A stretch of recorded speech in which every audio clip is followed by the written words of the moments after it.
Kamon man long slur ringkat bat kaman ba shong kya ka shong hag jinglong scam ba jingjet ba start ka jong pi. Katata haya kakali ban san ya kalintiya ka jong pi. Kalaban long ka jong pi minta. Bok ya katata haya ha frang motors like korani. Ne phone hunu number bala ai harum. Menteri rangba ka jylla Conrad ke sangma ulong ba. Sengbun ki yau jagi nongrep hakaba ki nongrep kin la bandi ban thiet ban Pyniaid hi ya ki marep jongki. Ulong ba kani ka sinjam kadai ban pin Khubor ya ki nongrep. Ha kani ka juk ka thong ka long ru ban pin long ya ki nongrep ban sngo thu ban tip ban nang ban don kam ya ka jing start ka juk menta nadu ka thung ka tep ka di ka thiet. Kin don ru ki yau ki kan do lang jong ki nongrep Shabar ka jylla bat Shabar ri ru kum jo. Ulong ru baladon ki marep ki bala Pyniaid yau Shabar kum usok nyam tera usok terun na lor ki wei kum ushin rai.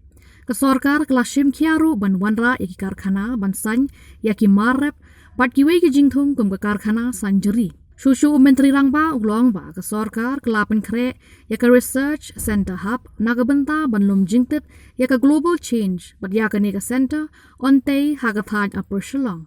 Today, as mentioned by the Honorable Minister in charge of Agriculture and Farmers' Welfare, that this is one day where we dedicate to the farmers of our state. And it is done primarily because we felt that there was need to give special attention by recognizing them, by motivating them, by supporting them, hand-holding them. And whereas many programs are going on across the board, different mission mode programs, different financial incentives, different trainings, different technological interventions. So while all of this is happening, we felt that there should be one day dedicated to the farmers in the form of a Farmers' Day, come a Farmers' Parliament. So it's really a day of celebration. Of course, it's an opportunity, as mentioned, by the Honorable Minister, for the farmers to bring out different concerns and issues also. And at the same time, it is also a platform where the farmers can discuss about how to improve things in the future, the challenges that may be there in the coming decades, not just currently now, and really set the tone for the right ecosystem so that the farmers can prosper and really move forward in life. So there are many challenges, and of course there are many difficulties which we faced and which we will continue to face.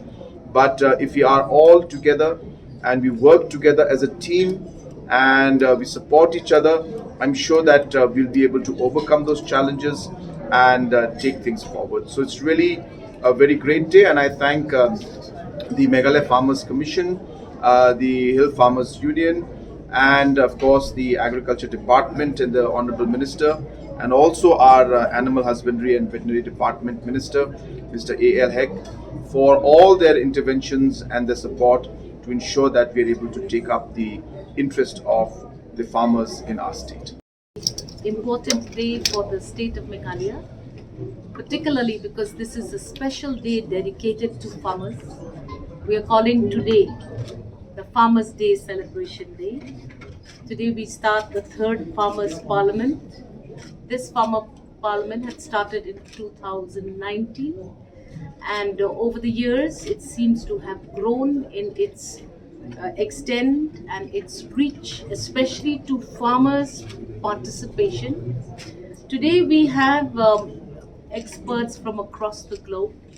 We have partners from within the country. We have engaged actively through various measures. Today they will be having their first round of discussions, which will then wind up tomorrow.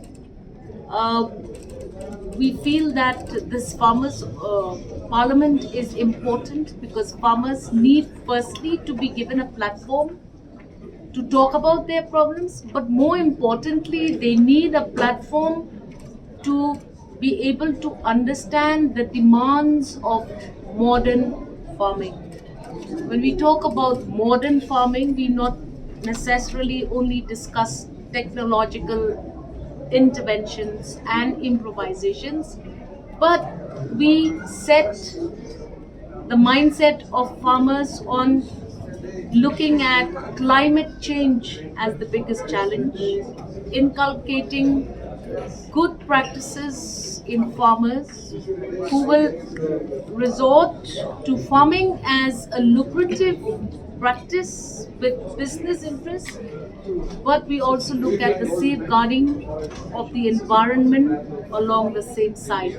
So we are going to be looking at these two major discussions in the two-day parliament, and we thank the Honourable Chief Minister for his intervention, his leadership, his wisdom in giving this platform for farmers to discuss all of the issues as indicated. So yes. So we have already few products like the Khasi mandarin and some other fruits that are there. We have now gone for GI tagging. As I said, we've just got for Lakatong. And in the future, all the indigenous products that we have, the fruits and the vegetables that are specific to our state, we have examined all. I don't have the entire list with me right now, but we can provide that later on. But we are trying to ensure that all of these in backlogs, I should say, or things should have been done some time back. We had started the process, as I said, for Lakadong turmeric about 4 years back, and we're very happy that now the Lakadong turmeric has a GI tag, and which makes it now unique, which means that it is specific to our region. The value of the product goes up, and it helps us in overall marketing the product at a global level. So we will continue to do the exercise for many of our local products. So the Mega Food Park, the process, in fact, some of the implementation of the different projects is going on, and but it is not yet complete.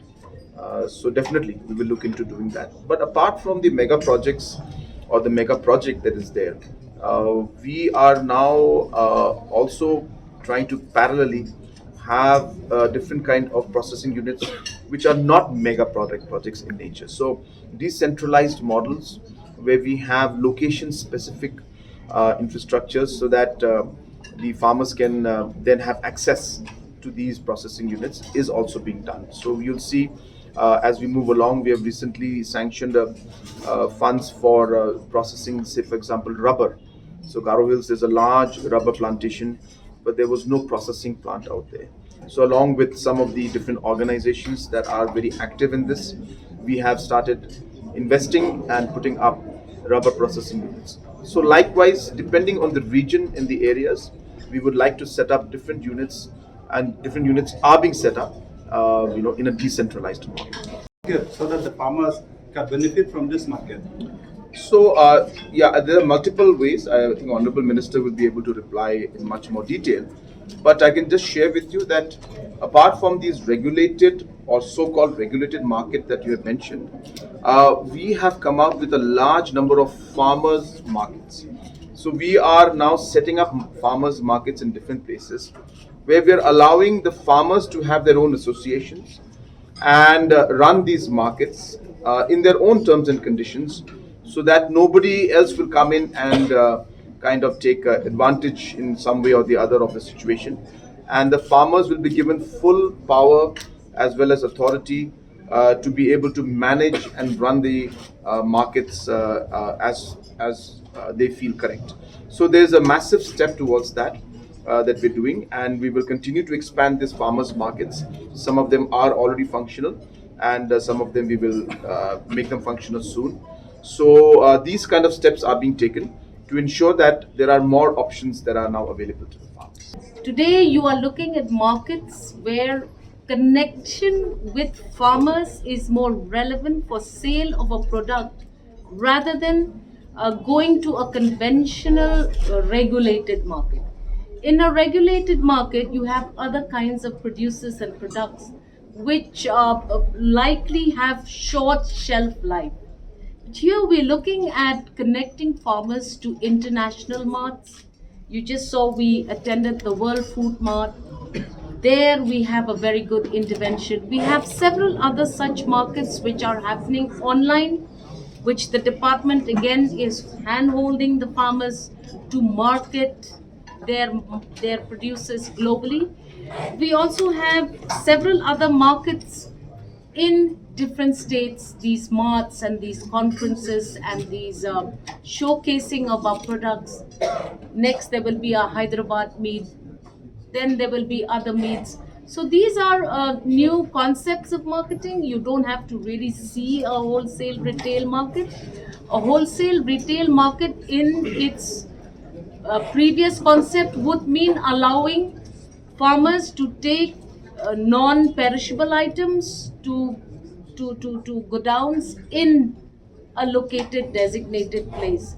But things are changing, and our farmers are becoming very smart. They're very familiar with all of their marketing connections, and government, in the intervention of the Honorable Chief Minister, is doing all the right things, making sure that we connect our farmers globally, making sure that we also prepare the presentation of our produces efficiently. And GI tagging, which the Honorable Chief Minister has just spoken, is one international certification for marketing of our We are, in fact, the DPR for that particular museum is being prepared as we speak. The land and the location has been identified in Upper Shillong side, and it will not just be a museum. The idea and the concept is to have a museum come conference and a research center where we will have different programs on climate change of different stakeholders coming and discussing this important matter, and children then being also given the necessary sensitization about different aspects of climate change. So we hope that this will not just be a museum, but museum is a very narrow word, but it will really be a research center, a conference center, a hub, which will then attract different aspects of climate change in the years to come. By when are you planning to? We hope that we should be able to start the work by early next year. But as I said, the DPR is still being prepared, because it was prepared, but I changed it a bit because I wanted some more additions. As I said, I want conferences, I wanted places for people to stay so that children can come in, conferences can be held, and in that conference area, different facilities are required. So some changes have been made. So we hope that early next year or mid next year we should be able to start the work.